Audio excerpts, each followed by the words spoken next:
He was a very kind, what you saw in the ring was not the Chris Benoit on the outside. He loved to be at home playing with his children. That's where he wanted to be.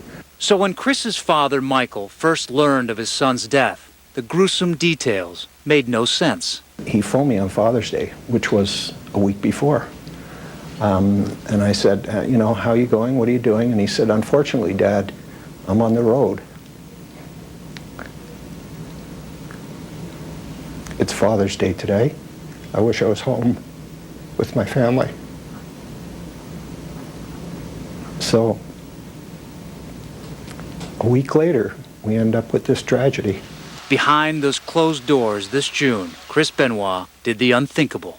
The wife was bound on her feet and I think also on her wrists. Over 3 days, he strangled his wife, suffocated his 7-year-old son, then killed himself. Are you shocked to this day of specifically what happened? Absolutely. Absolutely. We would have never dreamt that Chris was capable of doing this. Plagued by grief and unanswered questions, Michael Benoit received a surprising phone call. It was 4 days after the tragedy that Chris Nowitsky of the Sports Legacy Institute contacted me.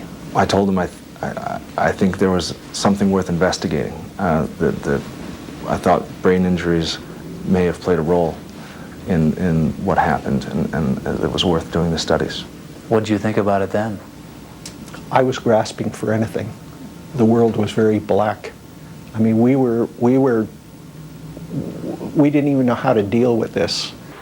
A former professional wrestler, Chris Nowitsky, has dedicated himself to studying the long-term effects of concussions after struggling with the effects of his own multiple concussions. I didn't know that I needed to rest my concussion when I got it. So for 3 weeks, I kept wrestling night after night with bad headaches and a fog every night, and made that one a lot worse. Nowitsky knew he couldn't be the only athlete suffering in this way. He remembers, in fact, talking to Chris Benoit about the concussions they both had sustained in the ring. The reason that I really wanted to look into this case was because Chris had told me that, you know, we talked about our concussion histories, that he had more than he could count. So far, his Sports Legacy Institute has studied the brains of 4 former NFL players who committed suicide. They say they found brains so damaged from multiple concussions, they resembled those of Alzheimer's patients. They believe the brain damage and the resulting dementia may be an important factor in the suicides and possibly even homicide. The problem here, and sort of the lesson here, is that I don't think any of us prior to very recently have realized that concussions can affect your brain in such a drastic way at such a young age. With this new information, Benoit's family agreed to allow scientists to study Chris's brain. When we did an examination on his brain, what we found was very similar to what we found in 4 previous NFL players. That's a different type. Dr. Julian Bales examined Chris Benoit's brain using a protein stain that highlights areas of trauma. It is evidence, Bales says, of a condition called CTE, chronic traumatic encephalopathy. As far as you know, it was the concussion to the brain that created this damage? It was multiple traumatic injuries, yes. After the toxicology report found steroids in Benoit's system, speculation began that roid rage might have been behind what happened that fateful weekend. There's no consensus in the medical community that this issue of roid rage, uncontrolled violence, precipitated by seemingly normal life stressors, there's no consensus that even exists. The changes that we see in his brain tissue are not caused by steroids. There's no medical evidence or research that's ever shown that anabolic steroids cause those dead neurons. Some people would even say that steroids are good for the brain, that they support the brain. They don't destroy it. Everyone is pointing to steroids and drug abuse. It's my feeling now that it's much more than that it's brain injury that has been causing these problems in the wrestling community. Brain injury and steroids, but could that lead to murder? There are actually a lot of people who say, look, he he killed somebody, killed his child, his wife, and then committed suicide. Is that what happens to people when they have brain problems, injuries? I think we don't have the answer.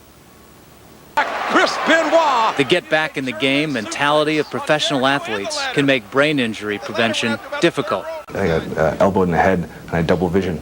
And I refused to tag back in until my vision cleared. And after you did that, did you go back and wrestle again quickly? I finished the match. I got back in as soon as my vision cleared up. Concussions often go undiagnosed and sometimes even undetected by those who suffer them, making it all the more difficult to study long-term effects. How many concussions would you allow before you gave advice? Our research in football players, it seems to be a cutoff at 3. That with 3 or more major or noted concussions, that's where the risk really begins. In Chris's brain, we see multiple areas. Researchers that studied the brains of NFL players and now that of wrestler Chris Benoits believe all the athletes showed the same disturbing behavior pattern, seemingly happy dispositions turned sour, then severe depression, and finally suicide. We certainly were aware, or have been made aware of some issues that he was having from some neighbors in that, of some strange behavior that was going on. When I had heard that Chris had placed Bibles next to the body, that actually did raise red flags in my head, because a few of our prior cases had become very religious, where they had not been at the end of their lives. The implications of scientific findings are startling, but connecting the evidence of brain damage to homicidal behavior is precarious business.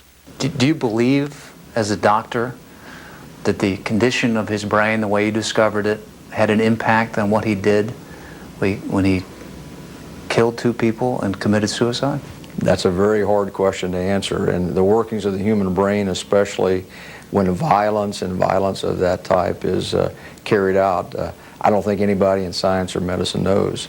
But I do think, to answer your question, that it did have a major impact. And I think there are other cases where this sort of brain damage does have very abnormal, uncharacteristic behavior, extreme behavior, including suicide. Oh boy, here it go down.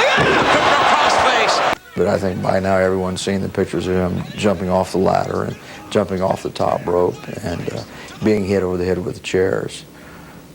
And so none of that is good. There's a major safety issue in the wrestling industry today. Much bad blood between these 2 guys. When you start introducing ladders and tables and chairs, that's real. I asked him one time, I said, when you get hit in the head with a chair, does it hurt? He said, you're damn right it does, Dad. Are you angry about what happened to him during his wrestling life? Yes. Let me put it this way. The company that I work for, the number 1 priority of the person that owns the company is the health and safety of the people that work in the company. I wish that the same could be said for the company that Chris worked for. We contacted World Wrestling Entertainment for a response. They sent along a statement saying the analysis that concussions might have led to Benoit's murderous rampage was speculative, and went on to say, we respect the desire of that father to do whatever he can to find some explanation. Wrestling has got completely out of hand. It's really not a true form of wrestling. They've brought in what they call this hardcore for the shock effect now. If you get hit in the head with a chair often enough, in the end, it's going to cause problems. Michael Benoit is asking the question that every parent who has lost a child to suicide asks, why? And perhaps he has found his answer. But one truth is painfully evident. He was a kind and gentle man. We got to remember that this story isn't only about my son. We lost our daughter-in-law. We lost our grandson. Parents shouldn't have to bury their children. Bob Woodruff with a tragic story and the search for answers.